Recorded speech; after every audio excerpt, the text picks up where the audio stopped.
Hey everyone, working on a 2013 Chrysler 200, doing a thermostat change on it. The symptoms are basically going down the road. It's cold out here, and going down the road and temperature gauge don't stay at the normal temperature. It'll go down to about only quarter way or less, and the heat don't blow because I'm assuming thermostat's stuck open. And I got the engine up to temp, and I can take and squeeze this hose here, and there's no pressure on it. You can see it's pushing fluid. So it's not stuck closed or anything, it's stuck open. So this is where it's located. Passenger side, right on the side of the motor. This is for the 3.6 liter V6. Not sure how it is on the 4-cylinder, but I just popped the cover off of there, and it's literally right there. This is what a new one looks like, and this is your air bleeder. So after you get it all back together, you crack that open, let it run until no more bubbles come out, till it's pushing just clean straight fluid out of there. Then tools I'm going to use are to be determined yet, but I got a 1/4-inch ratchet with a 10mm on it, and there's one there, and there's one on the bottom of it, and then you got your hose. So what I'm going to do, I already got a catch pan underneath here. I'm going to pull my hose off, and I did let the engine warm up because it is cold out today. So it's nice to work on things when they're warm rather than freezing to death. So I'm going to pull that hose off. I'll show you what it looks like when I'm done, and then we will disassemble the rest of that thermostat housing there, which should be pretty dang simple. If this takes more than 10 minutes to completely change for me, minus probably the air bleeding out or whatever, I'd be surprised. So I'm going to get that hose off real quick. I'll show you what it looks like when that's off, and we'll go from there.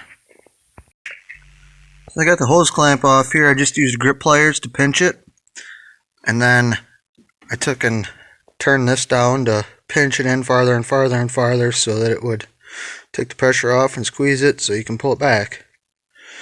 Now I'll just release my grip pliers, and when I put it back on, I'll just loosen this up and do the same thing to tighten it back up. They do make a special pliers for taking those off. I don't have it. I would love to have it, but just give her a weeble wobble here, and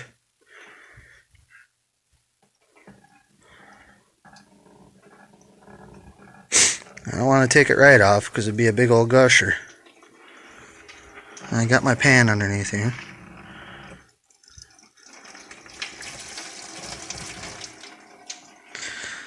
I see all the steam. I told you it is cold out. So anyways, I'm going to take and move that over here so it's out of the way. And there it is. So like I said, you got one there, and then there's one, you can feel it, it's right on the bottom of it here, right underneath. So as it's sitting, looks just like that basically. So I'm going to get those out and take it off. So I need right there. I thought I'd need the extension, the longer extended socket, but it's the body right there. So just the shorty is all you need, because you can get it on the top, and then when that hose is off, you can get it on the bottom there. Top one's loose, bottom one's loose. Trying to get my finger on it here. Spin the nut off. Gotta loosen it up some more. Hang on. Alright, it's out of there. And there's the old one.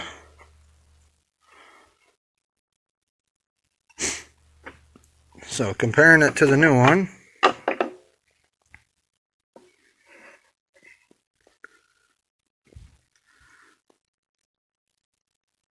I don't know if this thing is really bad or not, because it don't look like it's stuck open. It definitely looks like it is closed right now. So I guess all I can do is put it back together and see what happens with the new one on here.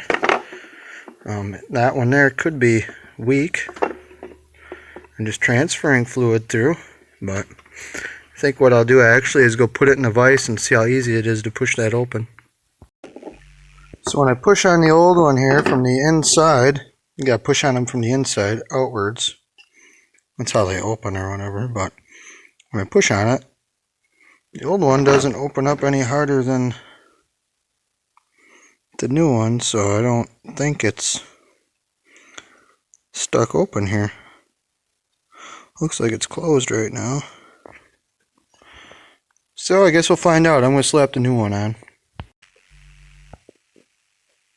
All back together. Now, we undo our bleeder.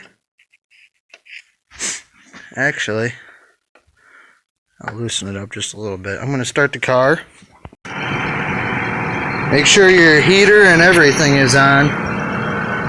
Then you open that guy up.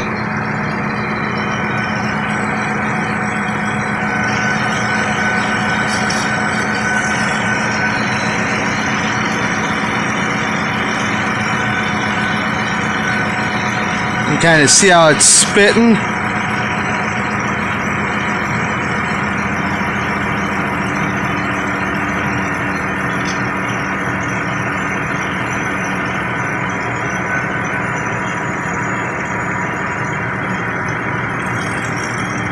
Sitting there spitting, you can hear it.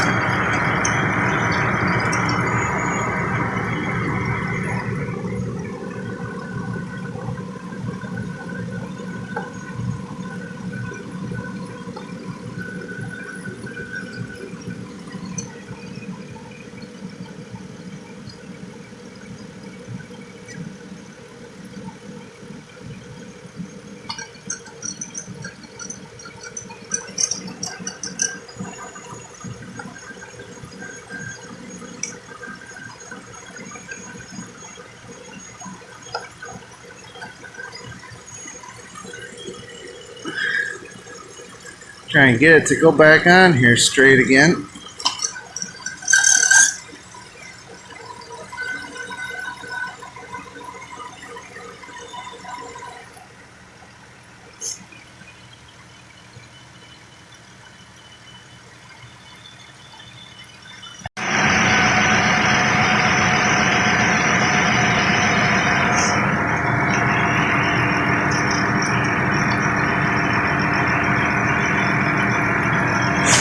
Making sure my cap's loose.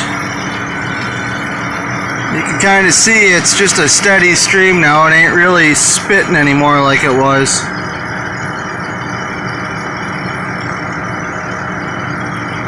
Should be pretty good.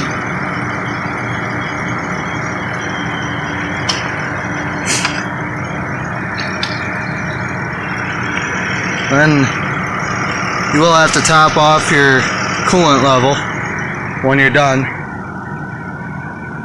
But that's pretty much it. Thermostat change on a 2013 Chrysler 200 with the 3.6. I'm gonna go take it for a drive after I top this off real quick. Well, I think we got the problem snuffed out. Normally it would have been running at about the quarter mark driving down the country roads. In town, it would climb up because you're going slow and the wind wouldn't be blowing through the radiator, so I'm guessing that the spring on that other one was weak and it was just pushing open and seeping too early, or I don't know what it was doing, but it wasn't working. I wouldn't say it was stuck open, but it was weak or something. But as of right now, we got heat.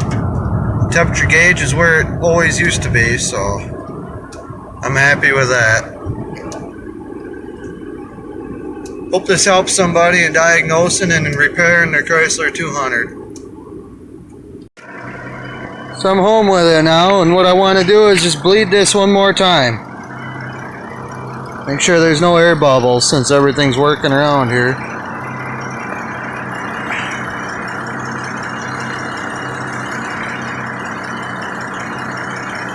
See, nothing's coming out at all.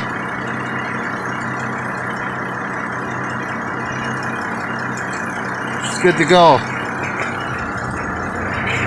That's it. That's it. That little bit of air that was still in there worked out while we were driving, you know. It wasn't spitting anymore last time I bled it. It was just coming out just a stream basically. And I figured that's good. We can take her for a ride and we are good to go. She's done bled out and ready to be driven again.